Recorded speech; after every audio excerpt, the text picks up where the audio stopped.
오늘 저와 여러분에게 하나님께서 은혜 주실 본문 말씀은 요한계시록 2장 10절입니다.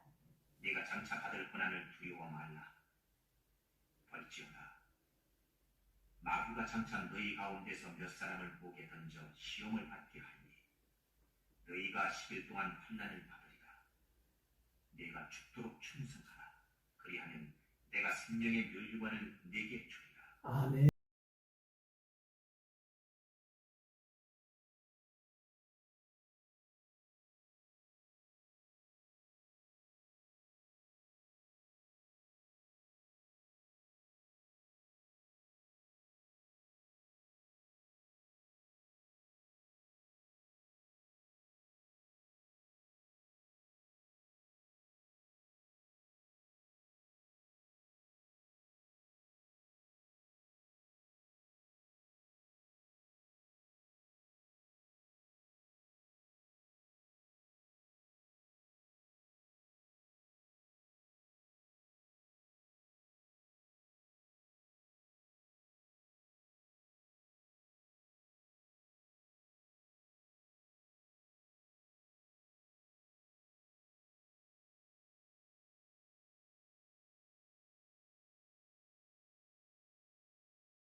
보면 하나님께서도 주어진 자신의 사명을 잘 감당한 사람들에게는 착하고 충성된 종으로 인정해 주실 뿐만 아니라 영광스러운 상을 주실 것을 여러 번 말씀하셨습니다.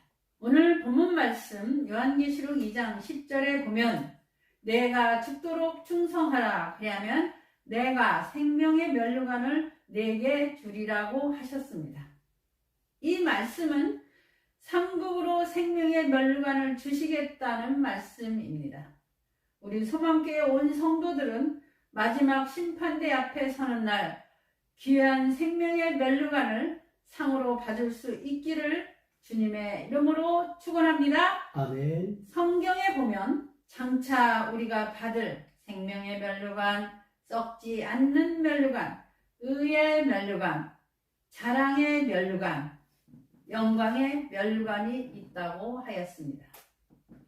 또 성경에 보면 우리가 영생의 세계에서 하나님께로부터 받을 영광과 상급의 다양한 모습을 보여주고 있습니다. 성도 여러분, 우리가 구원을 얻는 것은 전적으로 은혜이지만 상급은 늘 행함에 관련되어 있습니다. 수고하고 헌신하여 최선을 다한 교회와 성도들에게 하나님께서는 상급을 주십니다. 예수님께서 요한에게 서머나 교회에 편지하라고 말씀하십니다. 서머나 교회는 큰 환난과 궁핍 속에서도 주님을 잘 믿고 섬긴 교회라고 칭찬받았습니다.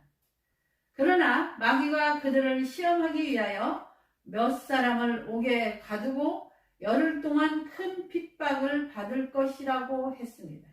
그리고 죽도록 충성하라고 하였습니다. 그러면 생명의 멸류관을 받게 된다고 하였습니다.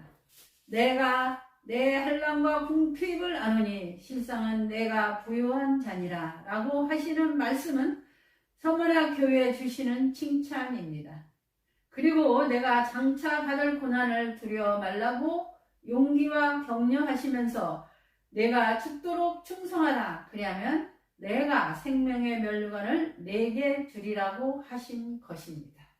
교회가 비록 감당하기 어려운 상황에서도 제 구실을 잘 감당하고 주님께서 맡기신 사명을 생명을 걸고 잘 감당한다면 생명의 생명의 면류관을 주시겠다고 하셨습니다. 오늘 본문 말씀에 보니 너희가 10일 동안 환난을 받으리라고 말씀하시면서 죽도록 충성하라고 하셨습니다. 당시 소아시아 교회들이 핍박받아 많은 성도가 피를 흘렸고 생명을 잃었습니다. 그들은 지하에 굴을 파고 그 속에서 겨우 생명을 부지하기도 하였습니다. 그런 상황에서 견딘다는 것은 결코 쉬운 일이 아니었습니다. 또 오늘 본문 말씀에 10일이라고 하신 것은 앞으로 상당한 기간 어려움과 환난이 기다리고 있다는 의미로 말씀하신 것입니다. 이런 위기에서도 신앙만을 저대로 지키라는 것입니다. 성도 여러분, 죽도록 충성하라는 말씀 크게 세 가지로 그 의미를 해석할 수 있습니다. 첫째로 죽도록 충성하라는 말씀은 죽을 힘을 다하여 충성하라는 말씀으로 해석할 수 있습니다. 젖먹던 힘까지 다한다는 말이 있는데 이 말은 최선을 다한다는 뜻으로 사용하는 말입니다. 그러나 죽기를 각오하고 하는 충성이나 헌신은 최선을 다하는 어떤 헌신보다 더 힘이 있고 능력이 있습니다. 죽음을 각오한 헌신과 충성 그리고 신앙은 이 세상을 이기는 믿음입니다. 우리는 이런 믿음으로 악에 굴하지 말고 신앙을 지켜야 합니다. 환난과 핍박 중에도 성도는 신앙 지켰네. 이 신앙 생각할 때에 기쁨이 충만하도다. 성도의 신앙 따라서 죽도록 충성하겠네. 아멘. 찬송가 383장 1절입니다. 성도 여러분, 우리는 초기 성도들의 헌신과 충성을 생각하며 우리도 죽을 힘을 다해 충성해야 합니다. 두 번째로 죽도록 충성하라는 말씀은 죽을 때까지 충성하라는 의미로 해석할 수 있습니다. 진정한 충성은 하는 듯 하다가 환경이 달라지고 삶이 달라지면 변하는 것이 아니라 주위 환경이 아무리 바뀌어도 주님을 믿고 그 신앙을 지키며 그 신앙을 위하여 헌신하는 일만은 죽는 날까지 변함이 없도록 지속하는 것을 의미합니다. 사실 얼마 동안 잘하는 것은 가능합니다. 그러나 죽는 날까지 변함없이 헌신과 충성을 한다는 것은 결코 쉬운 일이 아닙니다. 성도 여러분, 언젠가 주님이 부르시는 그날까지 주님의 영광을 위하여 산다면 그것이 바로 죽도록 충성하는 것이 될 것입니다. 우리 소망교회가 그리고 이 교회에 속한 성도들이 주님의 심판대를 의식하며 죽을 때까지 충성함으로 생명의 멸류관을 받는 영광에 참여할 수 있기를 주님의 이름으로 축원합니다. 아멘. 셋째로 죽도록 충성하라는 말씀은 죽기까지 헌신하기로 각오하는 데서 이루어진다는 의미로 해석할 수 있습니다. 아무리 많은 물질을 헌신하고 가지고 있는 훈련된 재능으로 헌신하고 시간을 들여 헌신한다고 하더라도 생명을 헌신하는 것과는 비교가 되지 않는 것입니다. 예수님께서 우리를 위하여 자신의 생명을 주셨듯이 우리는 우리의 생명을 드리는 헌신만이 주님께 드릴 수 있는 진정한 충성이 되는 것입니다. 어느 선교사가 오지에 사는 사람들에게 복음을 전하기 위하여 파송되었습니다. 그런데 그가 간 곳에 사는 원주민들은 아주 쉽게 복음을 받아들였습니다. 특히 그 부족의 추장이 말씀의 은혜를 받아 더욱 말씀을 사모하였습니다. 선교사는 너무 기쁘고 감사하여 열심히 하나님 말씀을 연구하여 그 부족들에게 전했습니다. 어느 날 저녁 선교사는 서재에서 다음날 전할 말씀을 준비하고 있었습니다. 그런데 늦은 저녁 문 두드리는 소리가 들려 문을 열고 보니 추장이 거기 서 있었습니다. 웬일이냐고 묻자 추장은 자기 손에 들고 있는 칼을 내놓으면서 이렇게 말했습니다. 오늘 선교사님이 말씀하시기를 하나님께서 우리를 위하여 하나밖에 없는 외아들을 세상에 보내 죽게 하셨다고 하셨습니다. 이렇게 큰 사랑을 받고 그냥 있을 수 없어서 우리 집 가보인 이 칼을 나를 위하여 생명을 주신 주님께 선물로 드리고 싶습니다. 선교사는 그에게 주님은 평화의 왕이십니다. 그래서 칼이 필요 없으십니다. 그리고 가지고 돌아가십시오 라고 말했습니다. 추장이 돌아갔고 선교사는 또 설교 말씀을 준비하고 있었습니다. 그런데 얼마 지나 다시 추장이 찾아왔습니다. 그리고 그는 그냥 잘 수가 없습니다. 생명까지 주신 주님께 꼭 무엇인가를 바치고 싶습니다. 그래서 우리 부족의 명예인 이 추장 모자를 드리고 싶습니다. 라고 하였습니다. 선교사는 주장님의 뜻은 고맙지만 예수님은 하늘에서 영광의 면류관을 쓰고 계십니다. 그래서 더 이상의 모자는 필요 없습니다. 라고 대답하였습니다. 추장은 아주 실망한 표정을 지으며 주저하다가 그냥 돌아서려고 하였습니다. 그러자 선교사는 추장님 정말 드리고 싶습니까? 라고 물었습니다. 그러자 추장은 진심이라고 고개를 끄덕였습니다. 선교사는 추장에게 이렇게 말했습니다. 추장님, 주님은 우리를 위하여 생명을 주셨습니다. 생명을 주신 분에게는 생명을 드려야 진정한 응답이 되는 것입니다. 그러므로 추장님의 전 생애를 주님을 위하여 드리십시오라고 하였습니다. 성도 여러분, 우리가 죽도록 충성하는 것은 나와 여러분의 전 생애를 주님께 드리는 것입니다. 우리도 주님을 위하여 우리의 생애를 헌신할 때 바로 그것이 죽도록 충성하는 것이요 생명을 주신 주님께 걸맞은 헌신이 되는 것입니다. 아멘. 사랑하는 소망교회 온 성도 여러분들이여, 나는 여러분 모두가 죽도록 충성하여 생명의 면류관을 받는 성도들이 되시기를 주님의 이름으로 축원합니다. 아멘. 기도하겠습니다.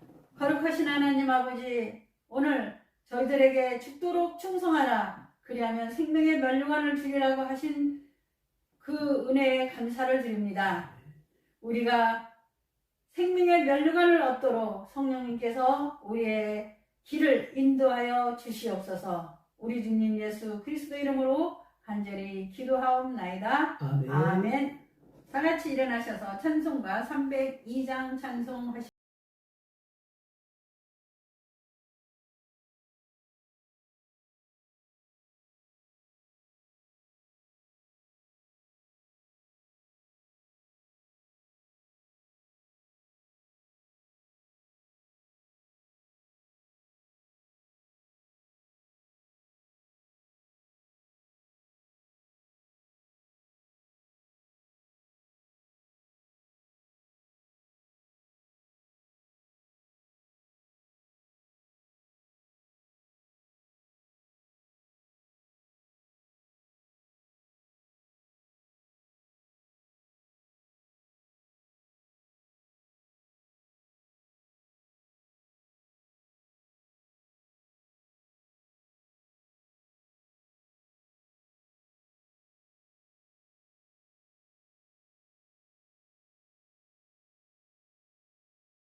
죄악 가운데서 나를 구원하시기 위하여 제물이 되신 예수 그리스도의 은혜와 하나님 아버지의 무한하신 사랑과 성령님의 감화 감동이를 충만 역사 교통하심이 여기 고개 숙인 심령들 머리 위에와 정바울 전도사 정피터 집사 유경의 사모 조지은 집사 정리아 정일의 머리 위에 전 세계에서 지혜의 복음을 증거하기 위하여 하나님께서 택하신 일꾼들 머리 위에 이제부터 영원토록 함께 있을지어다. 아멘.